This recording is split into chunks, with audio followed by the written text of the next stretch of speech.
Bismillahirrahmanirrahim. Assalamualaikum warahmatullahi wabarakatuh. Alhamdulillahirrabbilalamin. Wabihi nasta'in wala umurid dunya waddin. Wassalatu wassalamu ala asrafil anbiya wal mursalin wa ala alihi wa sahbihi ajmain, amma ba'du. Apa kabar anak soleh dan solehah beserta ayah bunda yang selalu Nurul banggakan? Semoga kalian semua selalu dalam keadaan sehat dan selalu dalam lindungan Allah ya, amin. Hari ini kita akan belajar SKI, Sejarah Kebudayaan Islam, pelajaran yang keempat, yaitu masa kanak-kanak Nabi Muhammad Sallallahu Alaihi Wasallam. Baik, sebelum memulai pelajaran, baiknya kita berdoa terlebih dahulu. Semoga Allah memberikan kemudahan kepada kita yang sedang menuntut ilmu. Semoga kita juga bisa mengamalkan ilmu kita dalam kehidupan sehari-hari. Bismillahirrahmanirrahim. Raditu billahi robba wa bil islami dina wa bi muhammadin nabiyya wa rasula. Rabbi zidni ilmah warzuqni fahman, amin. Kalian di rumah dibuka ya buku paketnya, halaman 56. Dengarkan dan perhatikan apa yang Bun Nurul jelaskan. Poin yang pertama yaitu kelahiran Nabi Muhammad. Nah, sejarah kelahiran Nabi Muhammad ini adalah tidak lama sebelum kelahiran Nabi Muhammad, Ka'bah diserang oleh masyarakat Ethiopia yang berpasukan gajah yang dipimpin oleh Abrahah.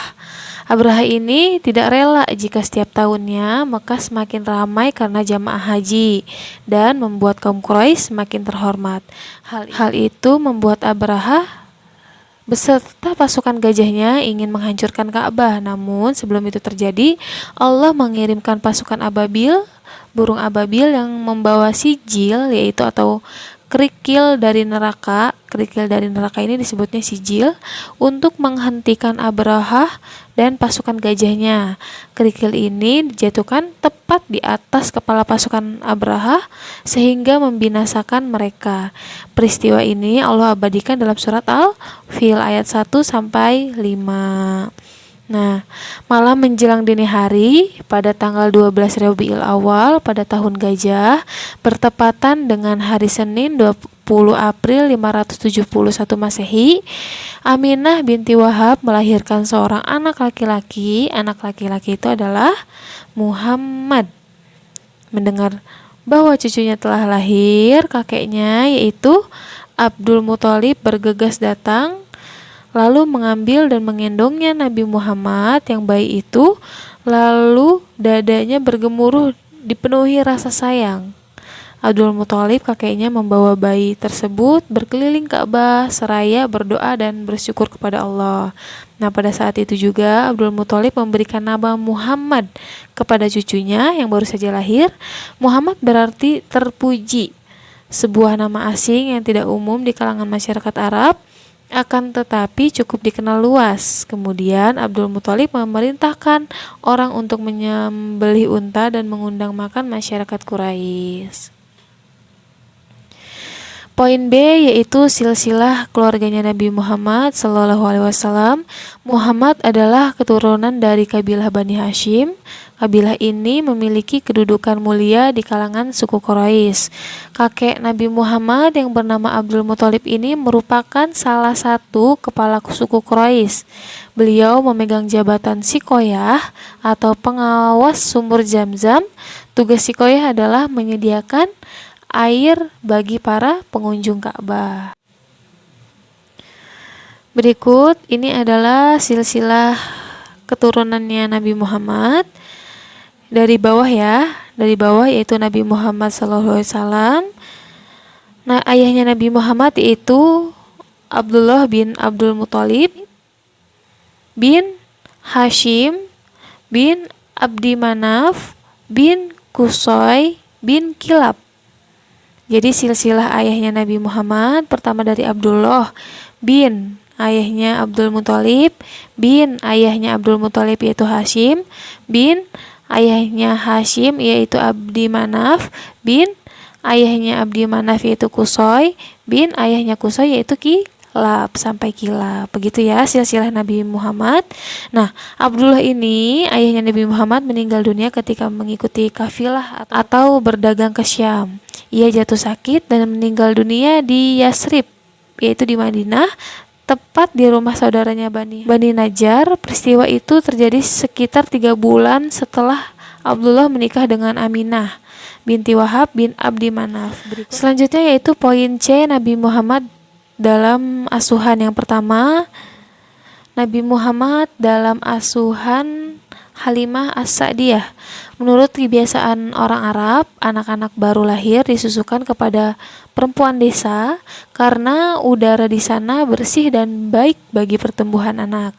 Pergaulan masyarakat di desa juga baik dalam mendidik anak.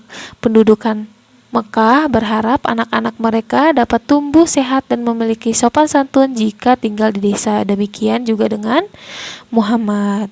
Ketika Nabi Muhammad lahir, ibu-ibu dari desa Sa'ad datang ke Mekah. Desa Sa'ad terletak di daerah pegunungan sehingga udara di sana tidak terlalu panas dan tidak pula terlalu dingin. Ibu-ibu tersebut menghubungi keluarga yang ingin menyusukan anaknya. Mereka berharap mendapatkan anak dari orang kaya sehingga mendapatkan banyak upah. Nah, jadi pada zaman dahulu itu ibu-ibu dari desa itu datang ke kota Mekah untuk mengambil seorang anak supaya dapat mengasuhnya atau menyusuinya agar mendapat upah. Nah, di antara ibu-ibu itu terdapat seorang perempuan yang bernama Halimah As-Sa'diyah. Keluarganya termasuk keluarga miskin sehingga ia berharap mendapatkan mengasuh anak dari keluarga yang kaya. Nah, ketika menemui Aminah, Halimah belum membuat keputusan karena Aminah termasuk orang yang miskin. Kemudian Halimah kembali untuk menemui suaminya Haris. Ia berkata kepada suaminya bahwa telah keluar masuk lorong Mekah akan tetapi tidak kunjung dapat anak asuh kecuali anak yatim. Ia berkata kepada suaminya bahwa ia tidak sanggup merawatnya karena orang tua anak tersebut dalam keadaan miskin. Walaupun demikian, Halimah mengatakan kepada suaminya bahwa ia ingin merawat bayi tersebut, bayi Nabi Muhammad ini, karena dilihat dari wajahnya bayi tersebut bercahaya serta memiliki pandangan yang tajam. Mendengar pernyataan Halimah tersebut, Haris mendesak untuk mengambil anak tersebut. Kemudian Halimah kembali dan mengambil Nabi Muhammad dari Aminah. Aminah, ibunya, melepas Muhammad dengan perasaan lega bercampur sedih. Lega karena akhirnya ada yang mau mengasuh dan menyusui Nabi Muhammad. Sedih karena harus berpisah dengan anaknya.